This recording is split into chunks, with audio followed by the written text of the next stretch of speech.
Hi, welcome to my course on visual impairments. My name is William Johnson. On my homepage, there's a brief course overview of what the course is going to be like. Please take a look now to see what the course is going to be like. My objectives for this lesson are: I can determine what visual impairments are, I can determine how visual impairments can academically affect students, and I can determine how to assist students with visual impairments. For my hook today, I have posed an engaging question to shift our perspective and try to understand what life might be like for those with visual impairments. Look at the image above. Imagine what it might be like to have distorted or no vision. For people with visual impairments, seemingly basic tasks are very difficult and can require a lot of trial and error. Before beginning this lesson, reflect on your own experiences in life. How would these events be the same or different with distorted or no vision? Would having a visual impairment change your outlook on these events? What are visual impairments? Visual impairments have a very broad definition according to the IDEA, or Individuals with Disabilities Education Act. A visual impairment is, quote, an impairment in vision that even with correction adversely affects child's educational performance, end quote. As such, visual impairments can range from total blindness to moderate vision issues. Some students have visual impairment as their only disability, and other students have additional sensory and cognitive and physical challenges. Diagnosis. Visual screening is a very important part of the identification process when determining if a student has a visual impairment. Screening should be done only by a licensed ophthalmologist. Every school district is responsible for having guidelines and procedures for screening children in a timely manner once they've registered in their district.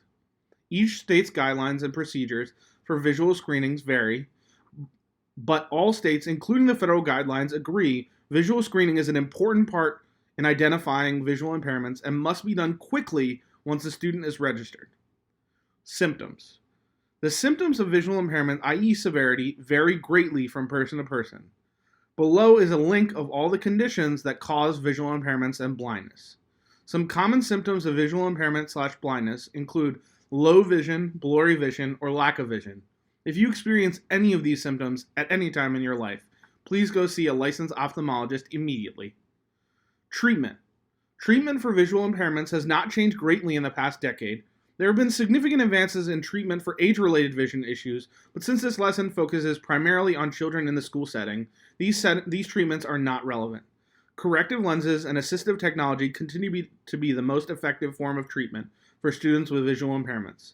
Assistive technology continues to get better as technology advances. However, the majority of the assistive technology continue to focus on magnification process as well as electronic speaking and electronic braille readers.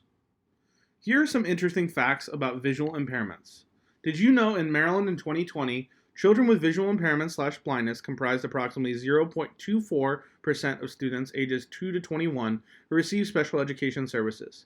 In Virginia in 2016, children with visual impairment/blindness comprised approximately 0.9% of students ages 2 to 21 who receive special education services. In order to receive special education services under the IDEA definition of visual impairments, a child must demonstrate a visual acuity better than 20 out of 200, but worse than 20 out of 70 at distance and or near, or have a visual field restriction in the better eye of remaining visual field of 70 degrees or less, but better than 20 degrees.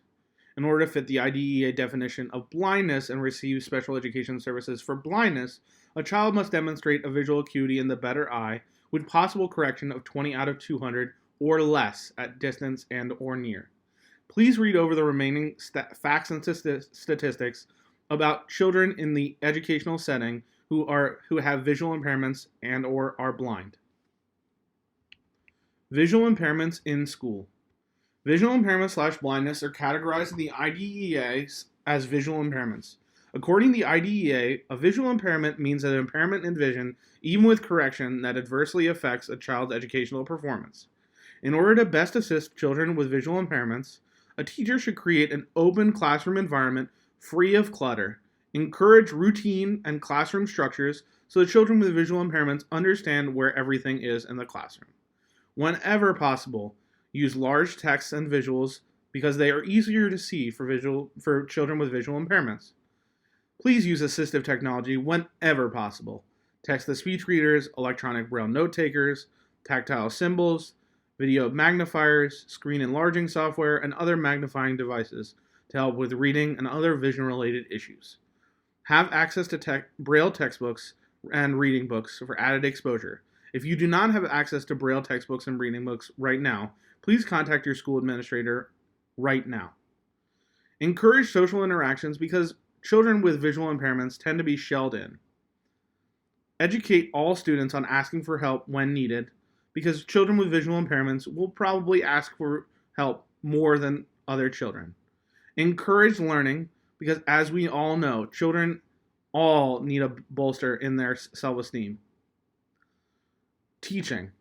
In order to best teach the children, use audio and large visual representations when teaching. Repeat instruction whenever necessary. Give taped audio for missed classwork / hard to understand concepts. Include the student in all games and activities whenever possible. And give assistive technology whenever needed. To quickly wrap up, here's my lesson closure page where you can find a lesson survey as well as a lesson quiz to see what information you have retained from the lesson, as well as to see what things you think I could have improved upon in the lesson. Here's a link for more resources for visual impairment / blindness.